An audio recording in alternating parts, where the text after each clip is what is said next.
Hello, and welcome to Alpha 1 of Fly Dangerous. So it's been a couple of weeks now since the last video, and this is the first one to go up on YouTube, so bear with me, this one's going to be a little bit longer than usual while I explain what the hell this is. If you're just here to play the alpha and you want me to shut up and get out of the way, that's fine. You can skip to wherever it appears on the video, and there's just information about what's new, where to get the alpha, blah blah blah. Stick around with that though, please do watch that because it's got a bunch of really important information about the alpha and something a little bit special at the end, so stick around. Okay, so for the new people, first of all, hello. And secondly, what is this? What am I making? I'm making an indie game because God knows we need more of those. We don't have enough indie games in the world. So what am I doing? I want to take Elite Dangerous and I want to take Mania and I want to kind of crush them together to form some sort of mutant Cronenberg child. I am not selling this. Alright, so basically I got addicted to Elite Dangerous mostly because of VR. It's incredible in VR. FDev, take note, hashtag VR in Odyssey. And after a little while playing it, I was just like, okay, I need to see what else I can do with this. So I found this, which is an old flight stick that I had lying around. Why is it attached to a steel pipe? Long story, doesn't matter. And that just blew my mind. The immersion was just unreal, right? So I got completely bought in. I bought a HOTUS, I bought this ridiculous sim rig that I'm sat in right now. And I have had the best freaking time in Elite Dangerous. I freaking love the game. Now, if you don't know what Elite is, I highly recommend you just go and watch Up Is Not Jump's amazing Elite VR video. It honestly is one of my favourite videos he's ever done. And he will do a much better job explaining it and a much more entertaining job than I ever could. But the one thing that he doesn't really get into in any of that is the flight mechanics and the whole model of flight within the game. So it turns out that Elite has this really surprisingly deep and complicated flight mechanics system. And it's not realistic by any means. We're talking about the kind of G-forces that would turn a pilot into fucking paste on the back wall. And we're also talking about weird things like speed limits in space that make no real sense. But it doesn't matter. What actually comes out of it is this really interesting, deep, satisfying flight system. The combination of the speed limits and the way that boost violently changes your flight vector actually works really well. It works in the game's favour, rather surprisingly. So the trouble is, the game itself makes very few attempts, mechanically, to make you use these mechanics, to make you use the flight model. And so all of your battles typically end up in the void of space, where there's nothing to fly around. And you lose that depth, that sense of scale, that sense of speed and inertia that it's really good at doing. I want a reason to fly recklessly in Elite, right?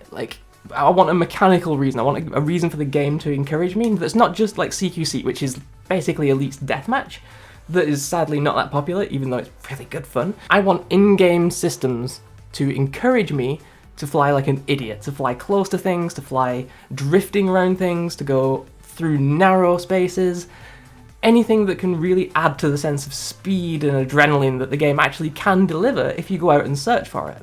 So the bottom line is, this mode of thinking led me to the racing scene in Elite Dangerous. Now look, I know the majority of people in the racing scene in Elite Dangerous, they believe and they say to me that racing is in Elite Dangerous. You know, the very fact that it is this underground, difficult movement that is hard to get into, that requires you to go to a physical place, to practice there, to invest in-game currency in building the right ship to do it, that's part of the experience for them.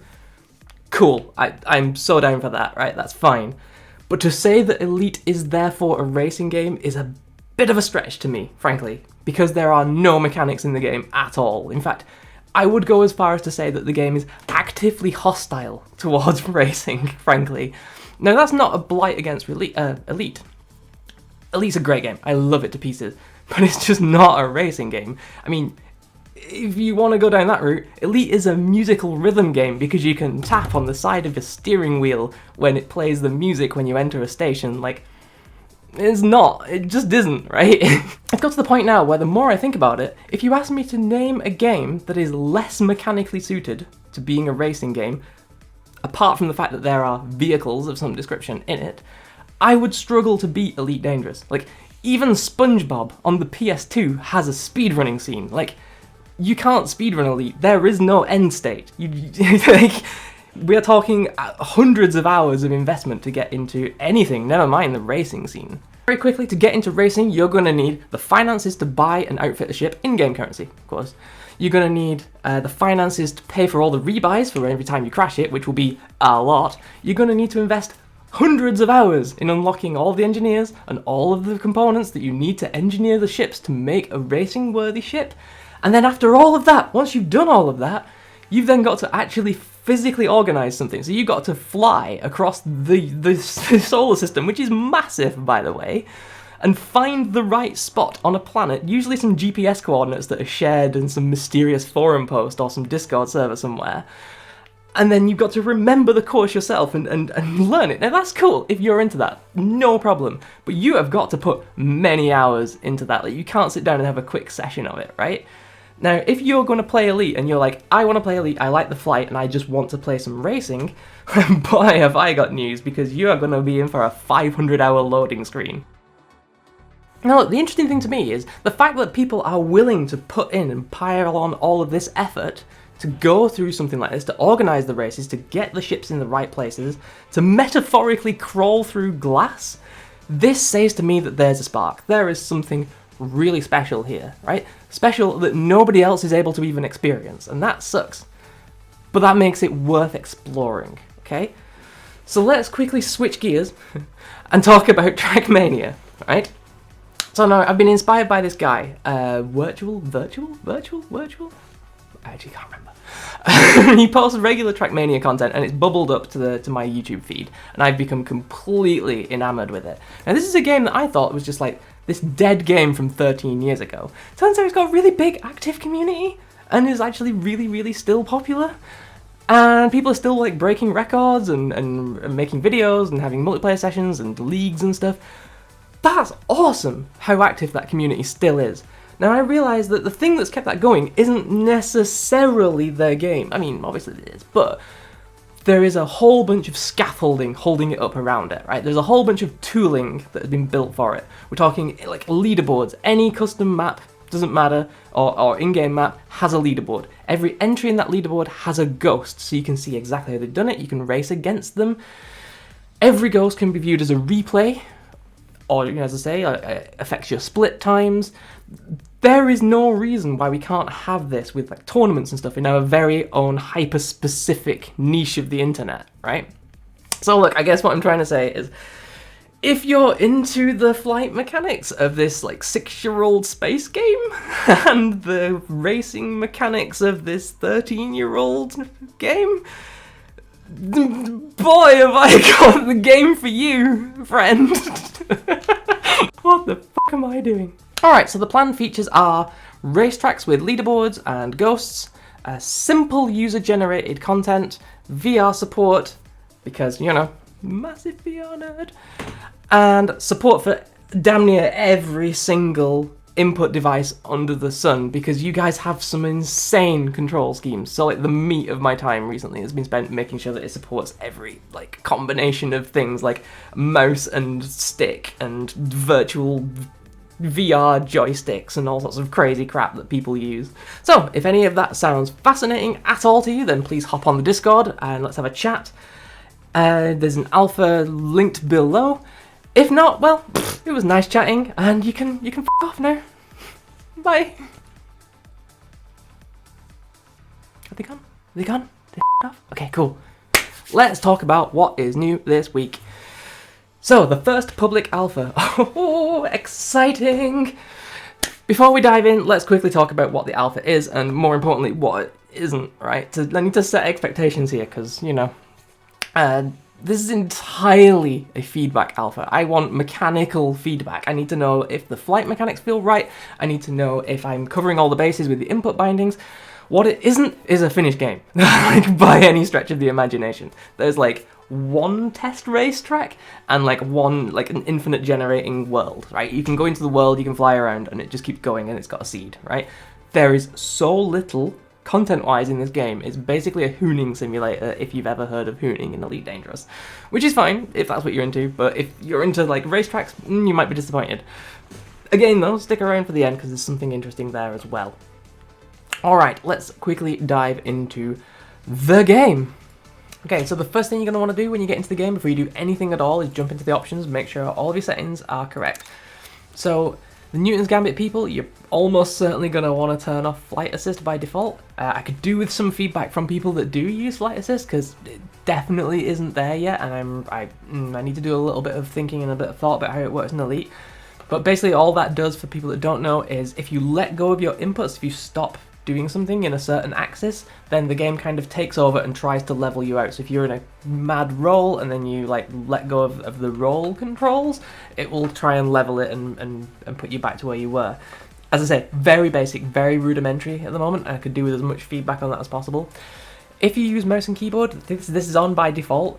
If you don't turn it off, because it'll just drive you a bit crazy, because every time you knock the mouse, it'll just like, yeah, make you fly around. If you bring this little drop down menu down, you can tweak it, the different axes that it is. This is the default configuration, so by default, if you move the mouse to a certain place and then let go, it will stay there and it will continue pushing input into the axis.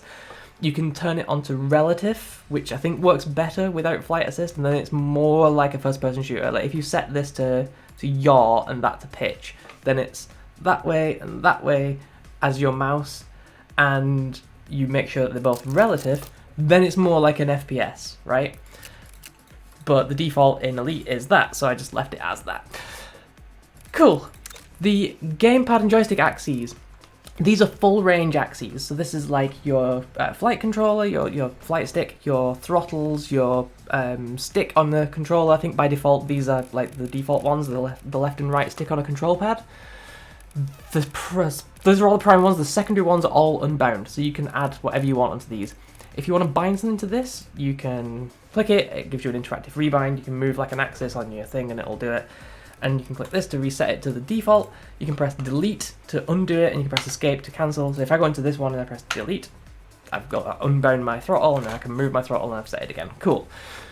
Alternate flight controls, you almost certainly will not need these, right? These are completely different flight controls if you have a limited number of axes. Basically, it's here for one person. Nova, you are so welcome.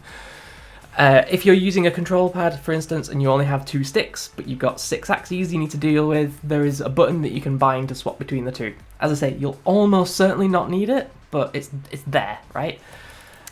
Individual bindings are for your normal buttons and your split axes. So if you want throttle, for instance, on these 2 triggers here, you would bind them here instead of the axes, right? Because even though this is an axis, it's a single split axis. So you got throttle up and throttle down. I've bound it to R2 and L2 to make it actually go forward and backwards. That's kind of neat.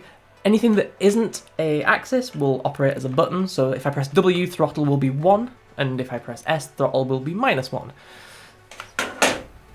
And it deals with all of that underneath the hood, so it knows that when you're pressing L2, it actually means minus and da-da-da-da-da. Make sure you bind activate boost and velocity limiter to whatever you want, ideally on your control scheme of choice. Activating boost is something that you can do every 5 or 6 seconds, I think, by default. And it will yeet you in a direction, and you won't be able to control it, right? It will maximum throttle you, and it will give you an insane boost of speed. But if you hold down the limiter at the same time, you will cap your top speed to whatever the speed was at the point at which you pressed it, and the boost will instead enforce a new flight vector. Okay, so if you're skimming along and you press the boost and the limiter at the same time, you will not change speed, but you will go forward instead of the sideways that you were drifting before. Then you can like let go and press and let go and press. That's called feathering in Elite Dangerous, when we do like hooning and racing and stuff. And then flight assist, yeah, I know you Newton Gambits people just unbind it. That's awesome, but yeah, that's there if you need to like stop yourself from spinning or whatever. There's one other thing that is really worth making sure that you've bound or you know where it is. Restarting the track, very useful, because if you hit something, you're invulnerable at the moment. There's no health or anything. You just kind of spin and fly around. You can just press R and it'll put you back to the beginning. Cool, last thing is there are some dev options in here. Oh yeah, I apologise, there are no graphics and audio settings or real game settings, apart from showing the space dust when you're flying around. Literally, if it doesn't run for you, That sucks, but I'll get round to that later. Dev options allow you to play around with all of the parameters that control the flight mechanics of the ship. So if you think that it's crap and you've got a better idea, have a play, see what you think. You can copy all of these to clipboard and you can paste them into the Discord, and then I can copy and load them from clipboard. Other people can do that as well. Whenever you change this, it is active only for the current session. Everything else in this panel, in this like options panel, will be serialized into your preferences. This is only for this session, right? So if you close the game and come back in, it will be back to the defaults. The only way you can save this is by loading it yourself. Just be aware of that. And at the bottom there's some experiments as well that you can mostly ignore. Cool, okie dokie. Right, so there are two types of game mode in there at the moment. Let's have a quick bash at the race test. So the race test, oh my god. I bound my throttle again. So yeah, this is worth noting as well. In each of these, you can bring out drop down and invert the axis. For some reason, my throttle is -1 when you go forward and 1 when you pull back. I guess someone at SciTech was having a stroke that day. Doesn't matter. Anyway, so you'll see that there are these checkpoints. Now the first checkpoint is the only one that's lit up. That's the starter block. You have to pass the starter block for the track to be valid. After that, all the other checkpoints light up. This is kind of Trackmania rules. In Trackmania, you can really do... Oh god, I just booped that. Restart button is useful. So in Trackmania, there is no real rules about the order in which you complete the checkpoints. If you find a better route than the author intended, then fair play to you. I kind of like that. I think that's actually one of the things that contributes to making Trackmania so successful, is that there are communities that can route new and interesting ways. Don't know if that'll work for a free racing game, but whatever. Now you'll also notice that the last block over there is red. Now it's red because I've not hit all the other checkpoints. Once I've hit this one, it'll turn green. When I go through the checkpoint, it will store my... well, it won't store it anywhere. It'll just stop the timer and go, here's your time. There is nothing else in terms of racing mechanics. It doesn't go, here's a gold star, it doesn't record it, it doesn't record a ghost, it doesn't do anything yet, it just goes, that's your number, because that's where I've gotten up to, okay? So that's the basic racing game. Oh god, there's the mouse widget, see what I mean? If you knock it and it does its own thing, drive you nuts. So only turn that on if you actually use that. And the other kind of game mode in here is free roam. This is a completely different kettle of fish. So this will generate an infinite terrain. Any seed string value you give it, it will use, and it will deterministically create from the origin outwards. So if I type in fly dangerous and hit go, my seed, the thing that generates the world, is now fly dangerous. So if you download this and you type in fly dangerous, you will have this same mountain in the same place, doing the same thing, and all of the items in the world will be in the same place. So the rocks, the trees, the textures, everything, right? This is only one biome at the moment, so there's not a great deal of variety to it. At the moment, it's literally just a hooning simulator, if you've ever come across that term.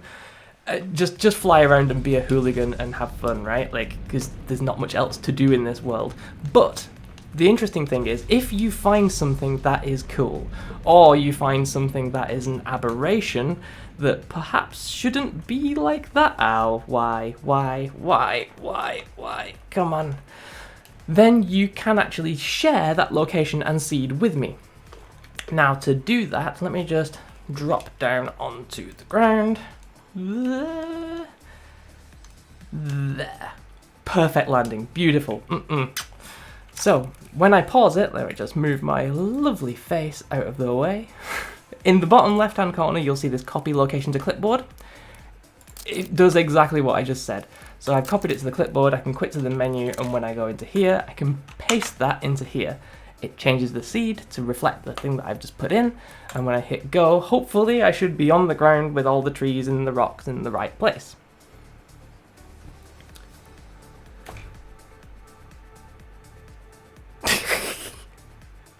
Close enough! Don't know why I was bouncing, but yes, I'm in the place. And now if I hit retry at any point, it's reloading from the point at which I've just loaded. So it will take the last data that was put into it and refresh it from there, rather than resetting you to the origin. I think I was very close to the ground and I must have just popped into it. But anyway, Doesn't matter, the point is the infrastructure is in place to position the player any arbitrary point in a seed. Now, as I say, not a huge amount of use really, but when we have more complicated biomes and we'll be able to share more interesting scenes, then it'll start to come into its own. I'm looking forward to getting things like beaches and trees and rivers and oceans and deserts and big canyons and different kinds of hilly terrains and things like that, because the system that I've got that I'm using, called Map Magic, has support for all of those things. I just need to get the assets in place, need to get all of the biome structures in place, and I need to set up all the noise correctly and set up all of the map terrain types. Cool. So that's basically it. Now there is one more thing. This is the one more thing moment.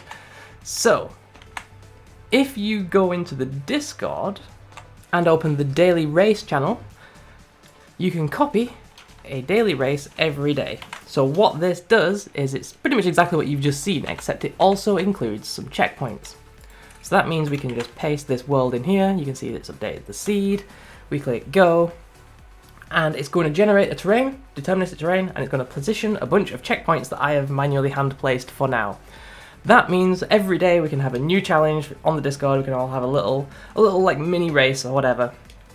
It gives us something to go at for now until there's something more mechanical for it. This will eventually make it into the game as a kind of either a daily thing or, oh god, I suck at that, or as the ability to create your own, because at this point now, all you really need is the ability to position your own checkpoints. So you could slowly fly around a course, press a button to drop a checkpoint, do that until you're happy, and then click save, and then you've got a racetrack in your clipboard. Oh my god, why can't I fly for shit today? Alright, whatever, that's fine. This is why you need to bind a restart button to quickly get back to the beginning. As I say, it reloads it and you... Anyway, that is about it. I hope you have fun. I hope there are some bugs that you can tell me about. Well, actually, no, I hope there aren't any bugs, but I hope there are some good things you can tell me about it. And I hope you have some useful critique that I can use to develop it from here on out. I'm going to take a couple of days off because I've been working on this flat out now for 5 straight weeks. And, you know, if you don't like it, then f*** you. What do you want from me? I have a full-time job. Bye then.